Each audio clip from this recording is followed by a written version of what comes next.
Salam Harapan Malaysia Baru, soalan saya nomor 7.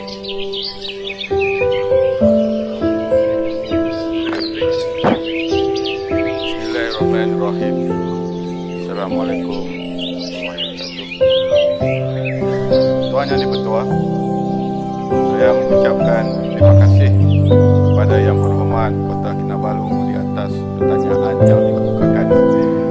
Tuan Yang di-Pertua, izinkan saya menjawab pertanyaan Yang Berhormat Kota Kinabalu bersekali dengan pertanyaan yang dikemukakan oleh Yang Berhormat Julau bertarikh 23 Oktober 2019 kerana pertanyaan-pertanyaan tersebut menyentuh isu yang sama. Untuk makluman Dewan Yang Mulia, pada 26 Ogos 2019, Presiden Republik Indonesia telah mengumumkan pemilihan Kalimantan Timur sebagai ibu kota baru Indonesia bagi menggantikan Jakarta.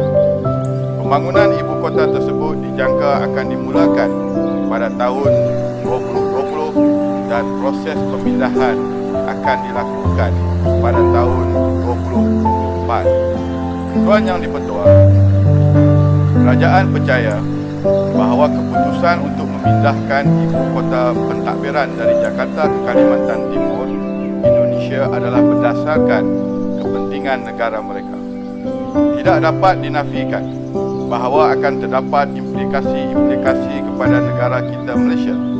Kerajaan percaya ianya tidak akan menjejaskan hubungan dua hala yang semakin kukuh antara Malaysia dan Indonesia.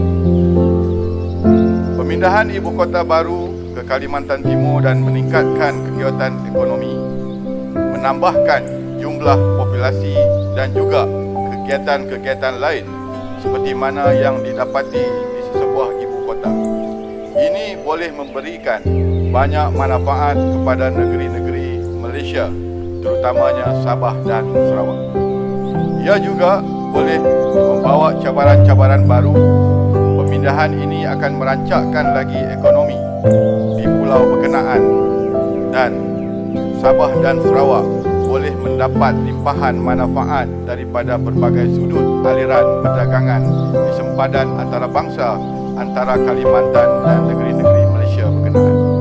Selain itu, sektor pelancongan di Sabah dan Sarawak juga dijangka akan meningkat berikutan jarak yang dekat antara Kalimantan dan kedua-dua negeri tersebut.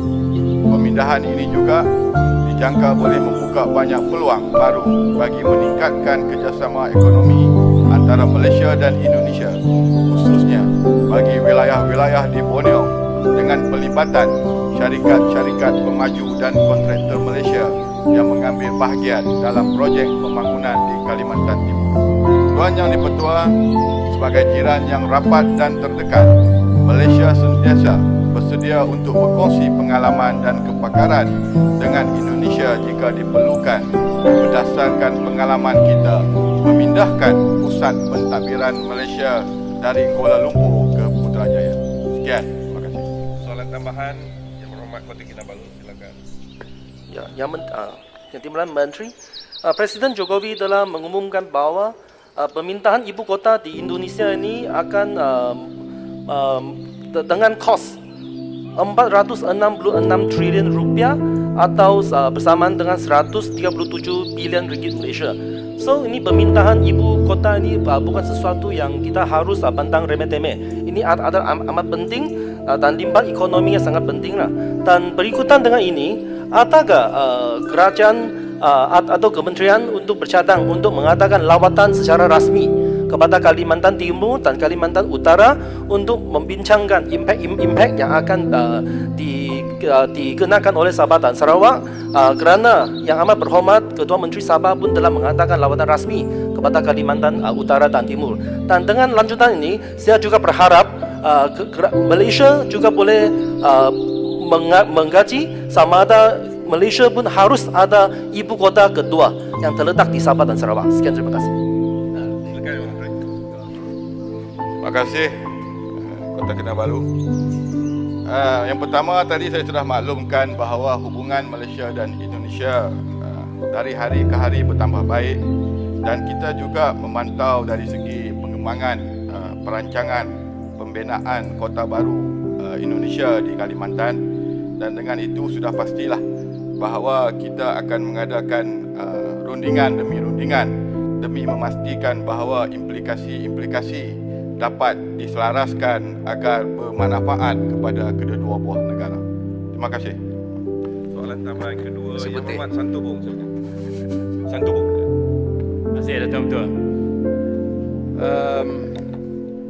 Saya melihat pemindahan ibu kota Indonesia ke Kalimantan Tengah adalah satu cabaran yang besar untuk negara Malaysia, khususnya daripada sudut ekonomi, keselamatan dan sosial.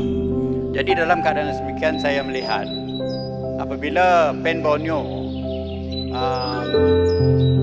di jalan Teluk Melano dilaksanakan, nampaknya kerajaan tidak bersedia untuk menjaga keselamatan di Sarawak.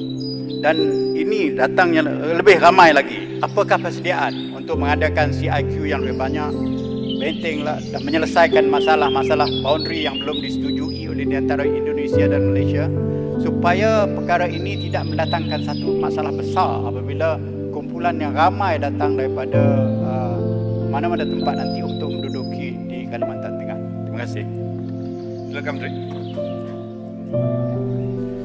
Soalan yang pertama berkenaan dengan soalan tadi ditujukan berkenaan dengan keselamatan. Ini adalah satu daripada langkah yang mana sedang dalam proses seperti mana saya sebut awal tadi, dari masa ke semasa kita memanfaatkan keadaan ini untuk kita menerus mengadakan perbincangan dengan Indonesia. Ini termasuk dari segi keselamatan dan juga boundary di antara beberapa kawasan yang masih lagi dalam proses perbincangan yang belum lagi mendapat kata putus, dan ini akan terus dilakukan oleh kerajaan dan juga Kementerian Luar untuk memastikan bahawa tidak akan ada pertindihan dan juga masalah-masalah sosial yang akan berlaku di masa-masa hadapan.